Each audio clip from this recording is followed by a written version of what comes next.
家好，我是乔乔妈。今天我们来做蓑衣黄瓜。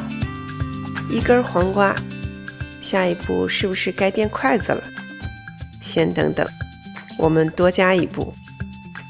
先削去上面一层黄瓜皮，翻过来再削去一层黄瓜皮。现在才轮到筷子出场，两根筷子摆在黄瓜下面的左右两侧。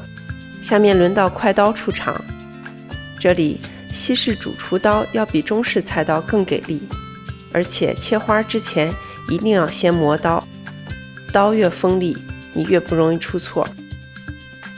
先垂直于筷子的方向切，每一刀之间大约保持2毫米的间距，刀切下去的深度大约是黄瓜直径的60%左右。在快切到筷子之前最好止住，筷子只是防止你一不小心切断了，如果每刀都切到筷子上，最后切出来的黄瓜花很容易断掉。切黄瓜头和黄瓜尾的时候，要比黄瓜中段的切口更浅，头尾只需要切直径的50%左右，否则头尾容易完全切断。第一面就切好了，现在给黄瓜翻面，另一面斜着切，角度是45度，削去一层黄瓜皮，能够让最终切出来的黄瓜花柔韧性更好，抻得更长。这是因为从力学角度分析，黄瓜皮与黄瓜肉的力学特性不同，在拉花过程中，两者的变形无法协调。简单说，就是黄瓜皮约束了黄瓜肉的变形。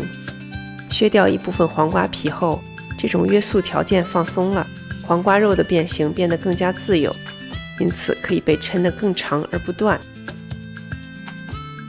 黄瓜这就切好了，下面我们来给黄瓜泡个盐水浴，加清水，1大勺细盐，盐多一点没事儿，但不能少了，形成盐水的饱和溶液。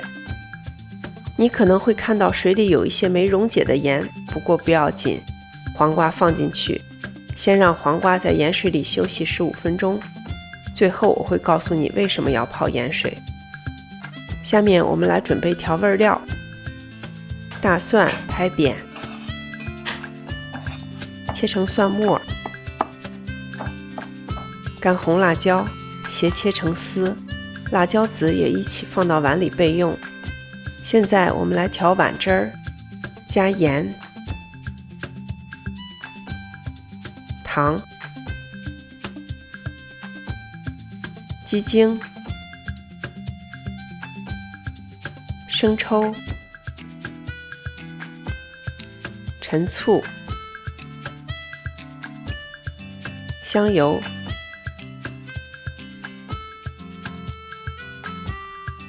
搅拌均匀备用。我们再来看看黄瓜，洗完盐水浴的黄瓜成了这个样子，这个灵活度是不是有点像贪吃蛇呢？你会发现黄瓜花的柔韧性已经非常好了。把黄瓜取出来，盘成任何你喜欢的形状，浇上碗汁儿，撒上大蒜碎和干红辣椒丝，取一点植物油，烧到非常热，开始冒烟的时候拨油，这个时候你会闻到非常迷人的辣椒香味儿。蓑衣黄瓜是一道传统的北方名菜，根据家庭制作的特点，乔乔妈引入了2处改良。第一，在切花之前削去部分表皮，这样可以增加柔韧性和延展性。一根普通的黄瓜可以抻拉到约1米的长度而不断。第二，泡盐水，既增加了柔韧性，又入了底味儿。现在你知道为什么要泡盐水了吧？蓑衣黄瓜清淡爽口，酸甜开胃，丝丝辣椒香味儿沁人心脾。如果你喜欢我的视频，欢迎您点赞、订阅和分享。我是乔乔妈，我们下期见。